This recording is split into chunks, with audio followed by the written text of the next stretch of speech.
Hello everyone. Welcome to the second lecture of the General Clauses Act 1897. In my earlier session, I had introduced the act to you. We had discussed the scope of the act, what is the object or purpose of the act, and the importance of the General Clauses Act. Basically, we had discussed that this is one act which was enacted to give the definitions of general terms, something which you may not find in the specific act. So we come hunting and then we find that in the General Clauses Act. Before we discuss the definitions which are covered under this act, let us first understand some basic terms, some basic words which will help us to understand those definitions. So these are some basic understanding of the legislature. Legislature means act, it's the law. Okay. So, some basic understanding of the legislature. These are various terms which you will find in almost all the acts. The first word is a preamble. Now, before we discuss the concept, let us understand the type of questions that can be asked on these concepts. So, generally, they are asked as a short note. So, what is the meaning of a preamble? What does the word bill imply or means includes? So these can basically be asked as a short note for around 3 to 5 marks. Okay. Now, what is the meaning of the word preamble? You must have come across this word in the Companies Act. Yes. And if you are studying any other act and you go to the basics of the act, so there you will definitely come across the word preamble.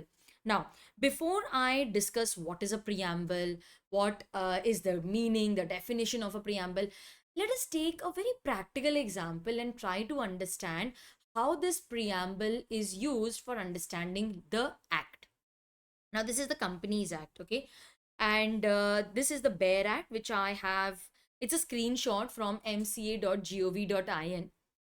This is the Companies Act, and over here, a beautiful sentence is printed. This is an act to consolidate and amend the law relating to companies. Now, what is the purpose of the act? What is the object of the act? What does the act cover? Is given in just one single sentence. This is an act. What is the purpose?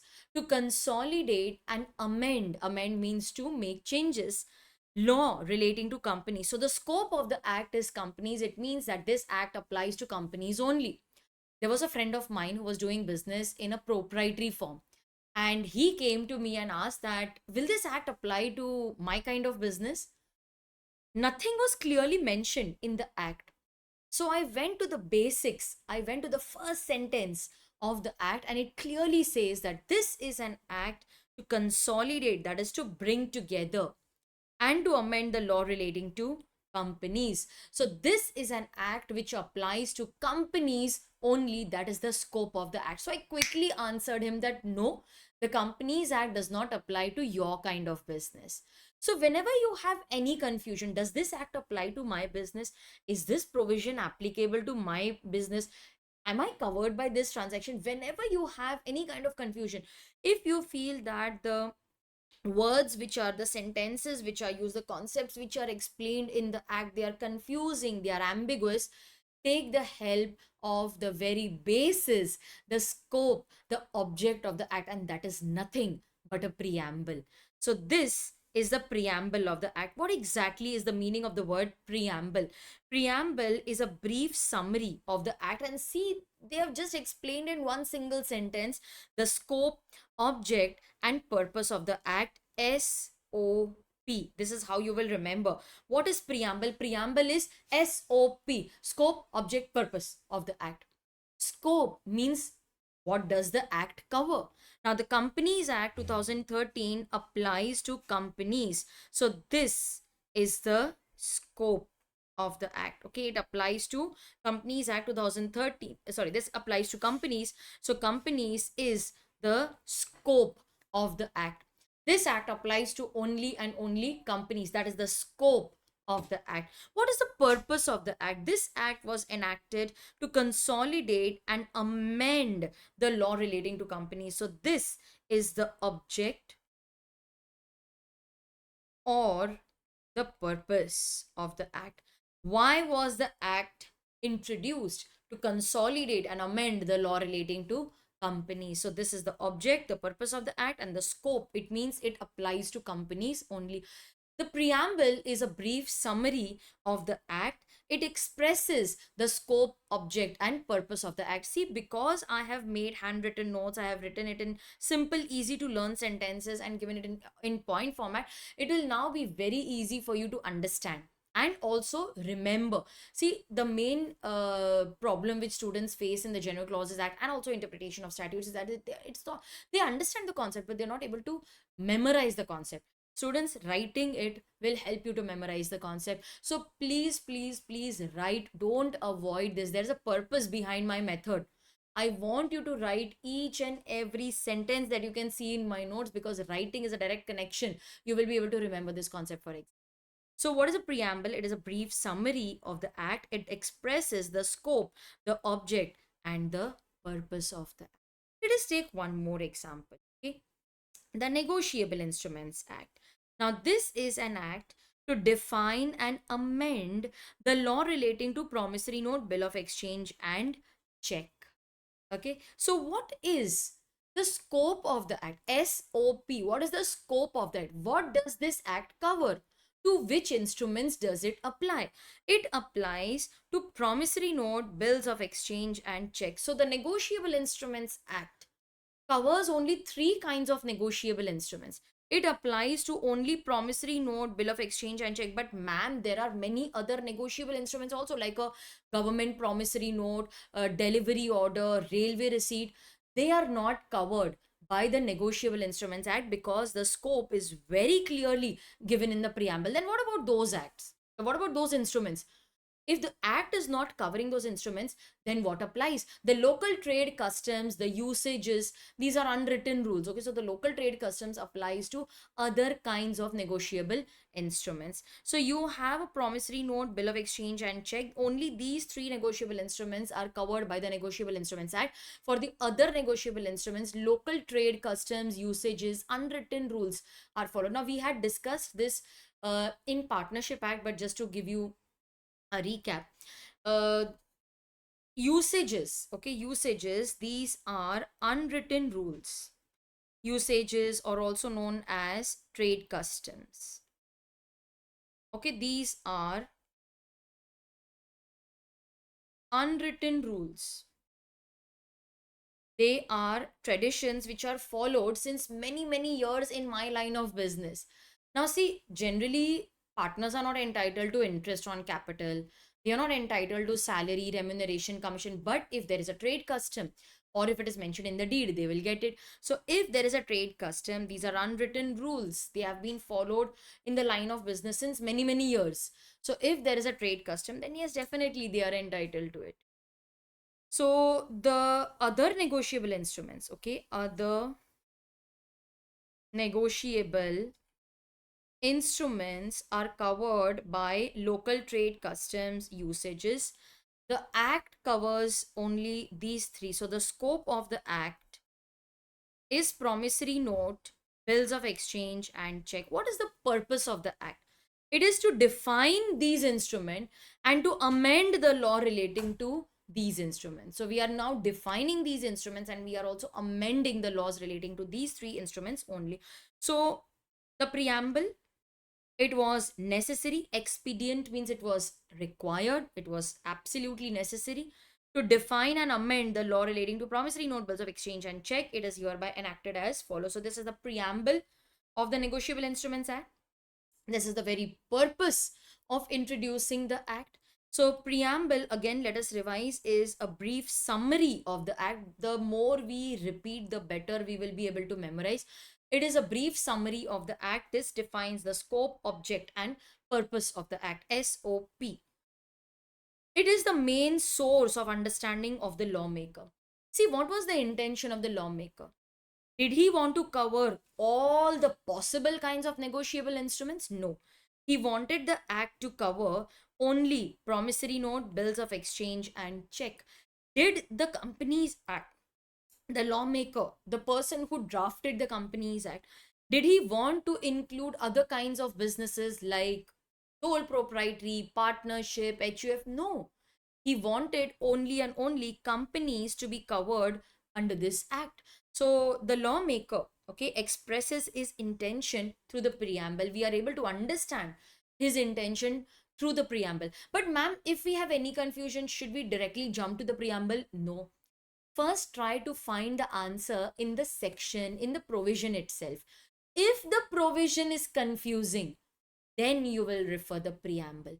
Ma'am, the provision is saying something and the preamble is saying something else. The provision will apply. Okay, the provision will apply. In case of any confusion, preamble helps us in understanding the main purpose of the act. We are going to study this concept in interpretation of statutes also. So there is one more example which I will give you over there, which will help you to understand this concept deeper. In the exam, they will specify the definition that they want you to write, whether under the whether under the General Clauses Act or the interpretation of statutes. But more or less the definition is the same.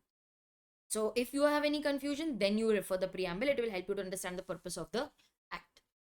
If you have confusion, then refer the preamble.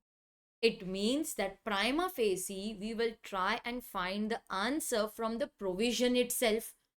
If there is a confusion, then we will refer the preamble. Let me give you the same example that we are going to discuss in the interpretation of statutes. Okay, now the word may has caused a lot of confusion. Now listen to the example. Section 5 of the Hindu Marriage Act. It states that a marriage may be solemnized between two Hindus. Now, a marriage may be solemnized between two Hindus. The word may shows that both may or may not be Hindus.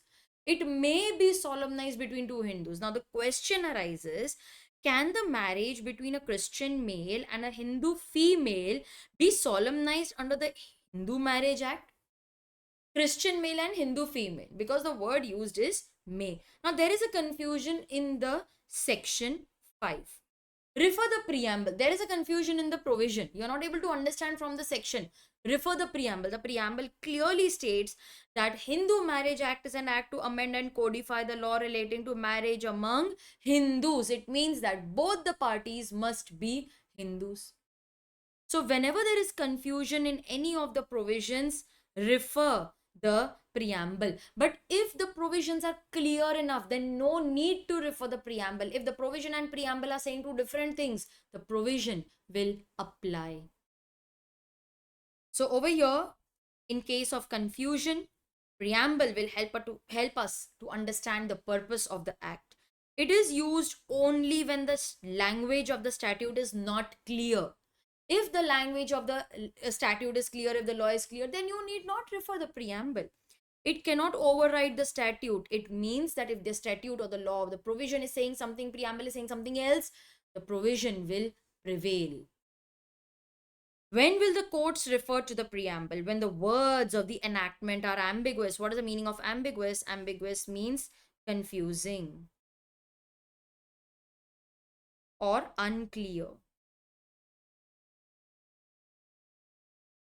Okay, when the words of the enactment, when the words like over here, it may, that is creating confusion, then refer the preamble. Words of the enactment are too general, they are open to interpretation, they are open to two interpretations, please refer the preamble for greater clarification. So when the words are too general, then we will refer the preamble. So do we need to learn all this? Yes, we need to learn all this. Immediately, we will read it from our textbook so that we underline the keywords, we are able to highlight the important phrases. Okay, immediately, we will read all this from the textbook also. I think this is just a minute.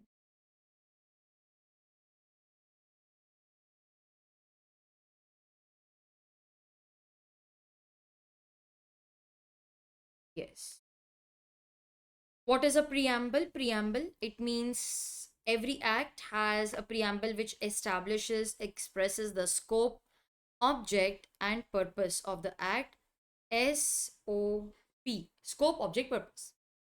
The main source, it is the main source for understanding the intention of the lawmaker. So it is the main source for understanding the intention of the lawmaker. What was the purpose behind these sentences, behind making the act? In case of any doubt, the preamble is accepted as an aid, as a help to construction. Construction means understanding the language of law. Preamble discloses the primary intention of the legislature. It will be brought to an aid only if the law, that is statute, the language of the statute is not clear. If your provision is not clear, then refer the preamble. If the provision is clear enough, no need to refer the preamble.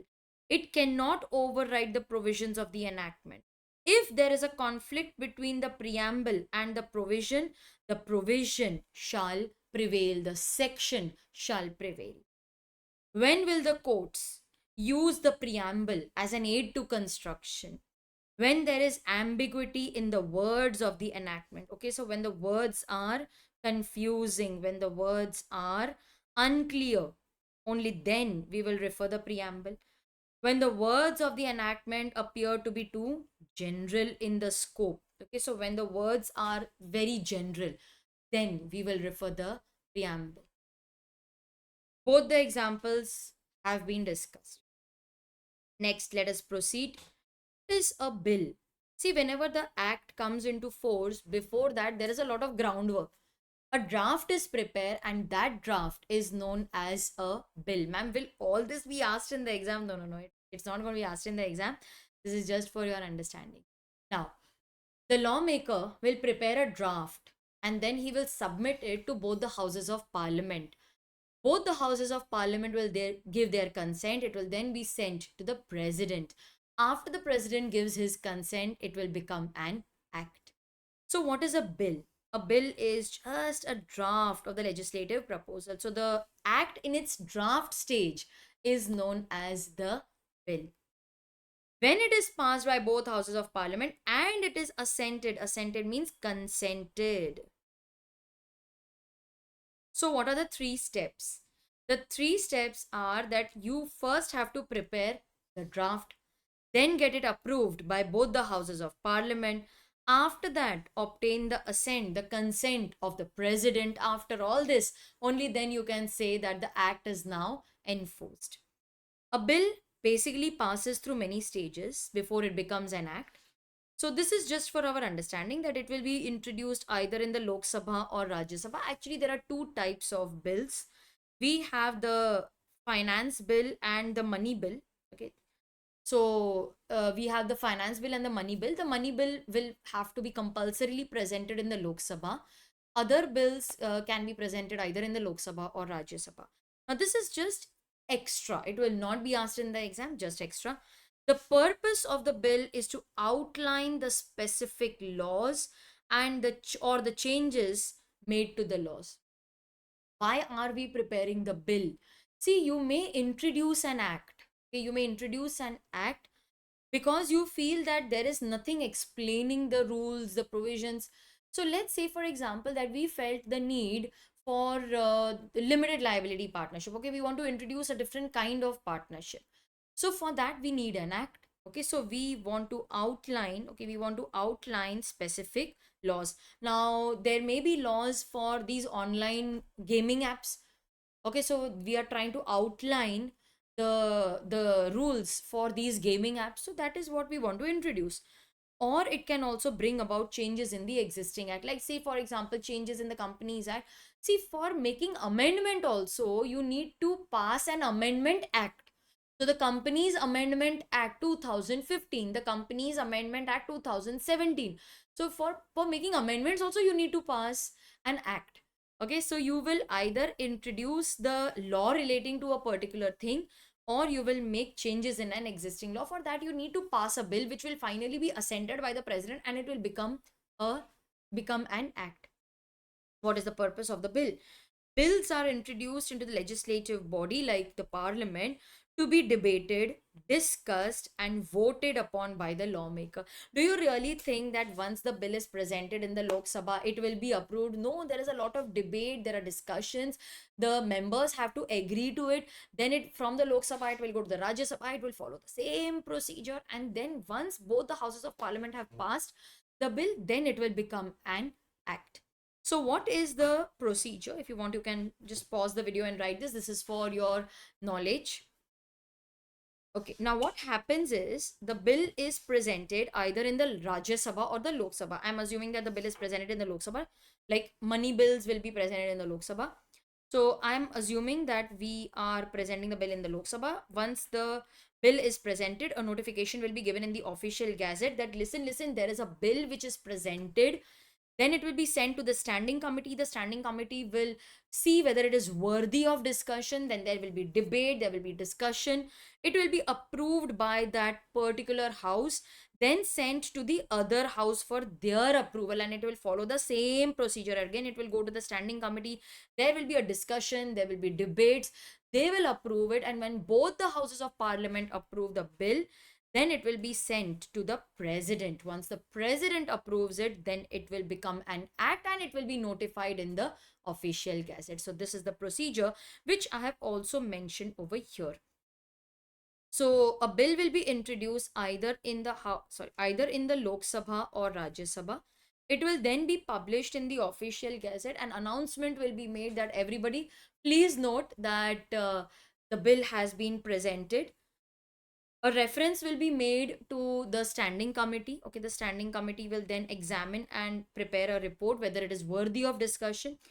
Then there will be an entire reading, discussion. We will discuss it clause by clause. Each and every point will be discussed. There will be a debate in support and against the bill. So first they will read it clause by clause. Then there will be a debate. People will be either in favor or against. Then once it is passed, it will be then sent to the other house for their approval, and the entire procedure will be repeated. So it will be then again subject to debates, etc. Once both the houses of parliament approve, then we will send it for the approval of the president, and once he approves it, we will notify it in the official gazette. If you do not have the date of notification in the official gazette, then the date on which the assent was received by the president will be considered as the date on which the act comes into existence. That is the date of enforcement.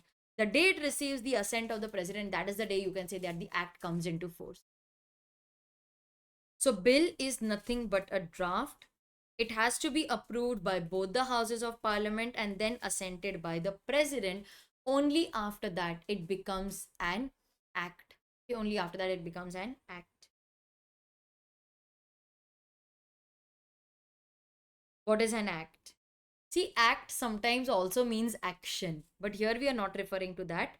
A bill is passed by both the houses of parliament and assented by the president. What are the two steps?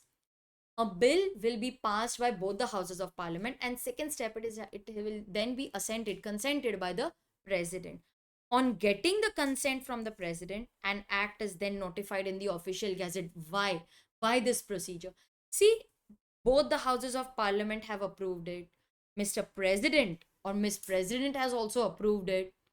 But do you but have you informed the general public about it? See, you authorities have decided, both the houses of parliament, president, everybody has approved it.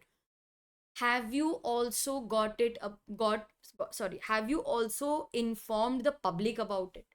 No. Up till now, only parliament and both the houses of parliament members and the president, only they know about it. Have you informed the public? No. Information, public notice will be given to the public through the official gazette. Now, if you have the date on which it received the assent of the president, you have the date on which it was notified in the official gazette. The act comes into force on the date it is notified in the official gazette. Ma'am, this date is not available with us. Then the date on which it received the assent of the president. Like to give you an example, the Companies Act, okay, the Companies Act, it received the assent, okay, it received the assent of president on 29th of August. However, it was notified in the official gazette on 30th August. So it comes into force on 30th August, that is the day on which it was notified in the official gazette, but this date is not available. Then law simply states that it will come into force on the day on which it receives the assent of the president. Next, we have what is a definition. Why are definitions required? See, this we discussed in detail in my last lecture. So I don't think that I need to discuss it again with you. What is the purpose of the definition? Generally, these definitions are given in section 2. Rarely they are given in section 3 or any other section. Generally in section 2. This is what we discussed. Definitions, they avoid repetition. Now, instead of explaining the word again and again whenever it is used, it's better to define it at one place. The definitions also help in understanding the meaning of that word and provides uniformity. Everybody who's reading the act, anybody, will have the same meaning attached to that word because it is properly defined. The words are generally defined in the respective act. If you don't find the word, then refer the General Clauses Act. So generally it will be given in the respective act. If it is not there, then we have the General Clauses Act. If the words are not defined in the respective act, then their meaning will be given in the General Clauses Act. So this is what we discussed. Step number 1, try to find the meaning in the respective act. If the word is not defined there, then step 2 says that you will come and find the meaning in the General Clauses Act. Okay. What is means and or includes? Okay. Something which can be asked as a short note. So let us discuss this in detail. Now the word means actually explains the meaning of that word. The word director means, it means they are explaining the meaning. Let's discuss and understand with the help of examples. The definition of company states that company means, they are explaining the meaning. There is no scope for any ambiguity or doubt. I cannot have any other interpretation. This is the interpretation because they are explaining the exact meaning. It means a company incorporated under this act. This act means the 2013 act, and it also includes the companies incorporated under any previous company law, like for example 1956, 1913, and there were acts prior to this also, 1882, 1866.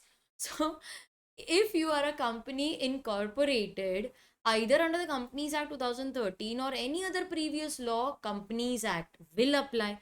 So if you are a company incorporated under this act or any previous law, then you will be termed as a company for the purpose of the act. Wherever the word company is used, it will include all these companies. The word director means a director appointed to the board of the company. So they are very clear that we are explaining the meaning. So the word means, it is quite an exhaustive definition because it does not give you any scope for an alternate interpretation. They are explaining the meaning. It is very exhaustive. Exhaustive means there is no scope to include anything else now. It clearly and exactly defines the term. It clearly and exactly defines it. Whereas the word include is just an inclusive definition. Like for example, the word debenture includes debenture, stock, bonds, other instruments evidencing a debt. All right. It includes means that it, for the time being, it includes this, but it can also include something else. So it does not exactly define the word. It's quite an extensive meaning because apart from this, we can include anything else evidencing a debt. Another example. Body corporate or corporation includes a company incorporated outside India. The simple interpretation is it not only includes a company incorporated in India but also includes a company incorporated outside India. The interpretation is that companies incorporated in India are body corporate, but it also includes a company incorporated outside India. It means it can have something else also in, can cover companies incorporated in India, that is implied from the definition? It simply states that the company incorporated outside India will be covered apart from the entities which are called body corporate. So the word include actually does not define it. It is just an inclusive definition. It includes this. It's an inclusive definition. It can also include something else. It's quite extensive. It does not define the word. You can pause the video and write it. Huh? I'm explaining it, but I'm also pausing at the right place so that you can pause the video and copy all this. Done? Done. Very interesting. Shall and may. I'll discuss the experience, my experience from my articleship days.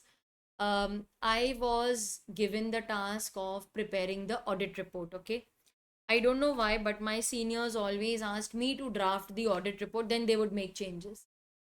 My first audit report, and I was writing the management should, the director should, the head of department should. I was using the word should. Then my senior called me and said, "Why are you writing this?" I said, "Yeah, they should do this, no? You are an article and they are the top level management. You should not write the word should. Instead of that, be polite and use the word shall." Shall also shows that you have to do it. It shows that it is authoritative, it is dominating, it is imperative. You have to do it, is mandatory. But shall is saying it politely. I said, yeah, I never thought about it that way. English is a very funny language. Yes. So, although I was authoritative, but by changing the word to shall, I made my draft report very polite. Now, the word shall is used to raise the presumption of something that is mandatory. You shall do this. It is mandatory, but it is just a polite way of saying. So it is mandatory. It is imperative. Imperative means that it is authoritative. It is dominating. You have to do it. But we are just saying it politely. It imposes an obligation. It is something that you need to do.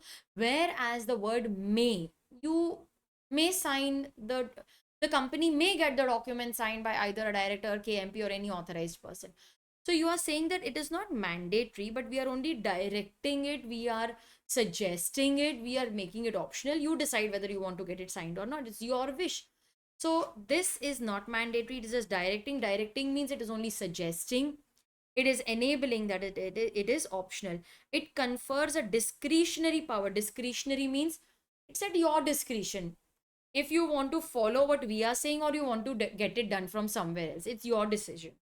Like in section 21 of the Companies Act, it provides that the documents or proceedings requiring authentication, any document which requires authentication may, it may be signed either by KMP or an officer of the company duly authorized by the board. So we are suggesting either get the document authenticated by the KMP or any other officer of the company duly authorized by the board. So it is your choice.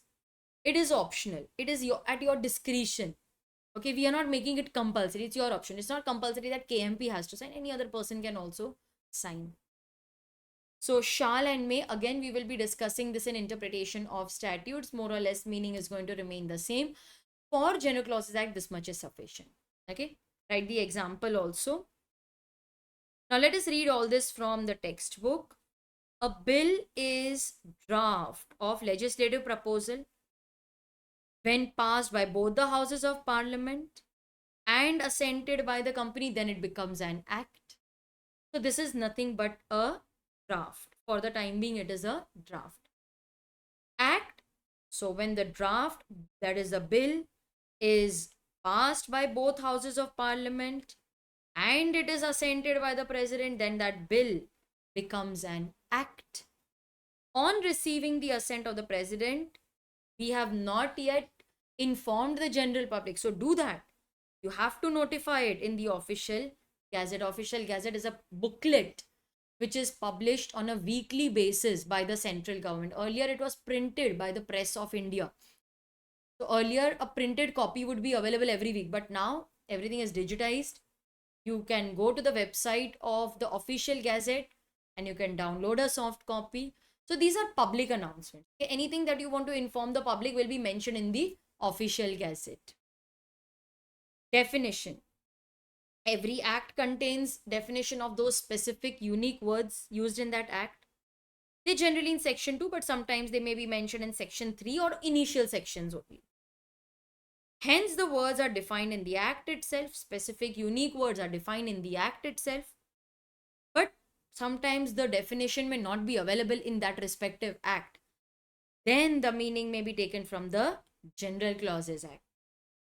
Object of definition is to avoid frequent repetition, to bring about uniformity, to explain the word clearly so that everybody understands it in the same sense. Means and includes, or means or includes. Means, they are exhaustive definition. They exactly define the term. There's no scope for ambiguity, no scope for any confusion.